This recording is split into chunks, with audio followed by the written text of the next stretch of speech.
Shalom, selamat pagi, selamat datang di Renungan Harian Toraya Kamis 13 Juli 2023. Sebelum masuk di Renungan Harian Toraya, mari kita berdoa. Bapa, tak henti-hentinya kami mengucap syukur Tuhan atas apa yang Kau berikan pagi ini Tuhan, umur panjang, kesehatan luar biasa.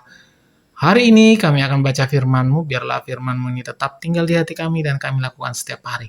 Di dalam nama Tuhan Yesus. Haleluya, amin. Pembacaan terdapat pada Mika 1 ayat 1-7. Mika 1 ayat 1.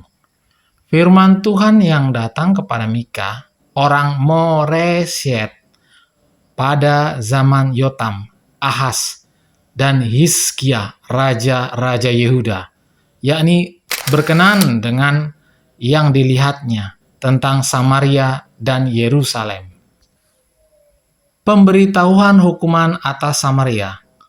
Dengarlah, hai bangsa-bangsa sekalian. Perhatikanlah, hai bumi serta isinya.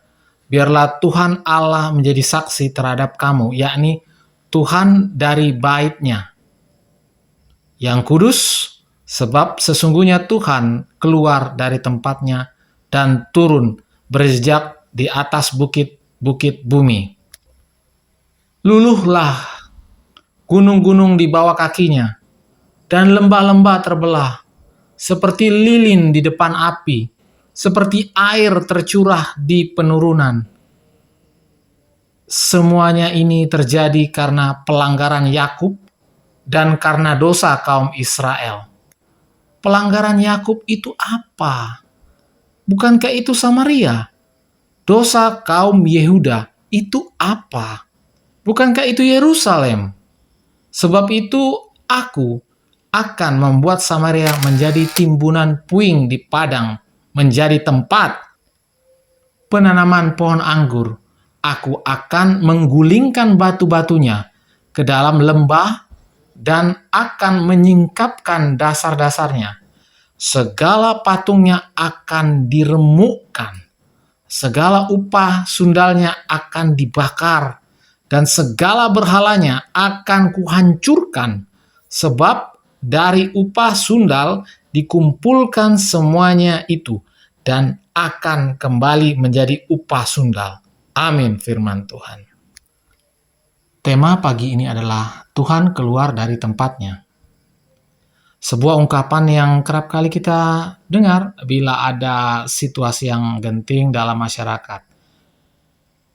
Pertapa turun gunung atau sesepuh turun gunung. Ungkapan ini hendak menegaskan bahwa yang dituakan, yang dihormati, tidak lagi bisa berdiam diri dengan situasi yang sedang terjadi, yang seperti sulit menemukan jalan keluar.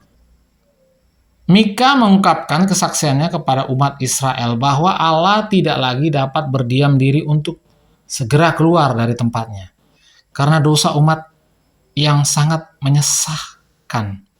Israel telah membelakangi Allah dengan berpaling dan menyembah kepada patung-patung berhala, menyundalkan diri, melanggar kekuasaan, melanggar kekudusan hidup sebagai milik Allah. Ya, mereka sebagai milik Allah yang keluar dari tempatnya memberi isyarat kuat bahwa Allah sangat tidak toleran dengan dosa. Dan karenanya umat layaknya untuk memperoleh hukuman. Gunung yang menjadi luluh, Samaria yang menjadi puing, dan batu-batu yang terguling adalah gambaran dari kehangatan geram Allah atas dosa keturunan Yakub.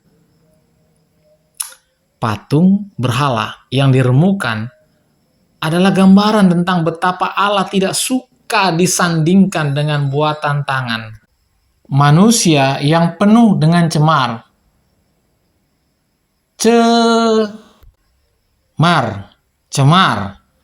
Kecemaran dan sikap menduakan Tuhan atau bahkan membelakangi Tuhan dalam kehidupan yang dijalani akan membuat Allah geram dan dapat meluluh lantakkan hidup kita demi kekudusan dan keadilannya. Dia pun dapat mengajar kita sebagai anak yang dikasihinya, agar segera meninggalkan berhala dalam hidup kita dan menjadikannya sebagai satu-satunya yang layak disembah, agar kita tidak berjalan menuju kebinasaan, melainkan berjalan menuju hidup dalam pengasihannya. Ingat, Tuhan tidak toleran dengan dosa. Karena itu, hiduplah kudus. Amin. Mari kita berdoa. Bapa, tak henti-hentinya kami mengucap syukur Tuhan. Terima kasih atas firman-Mu.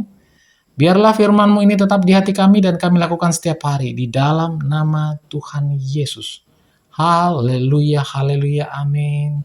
Selamat pagi, selamat beraktivitas. Tuhan Yesus memberkati. Amin.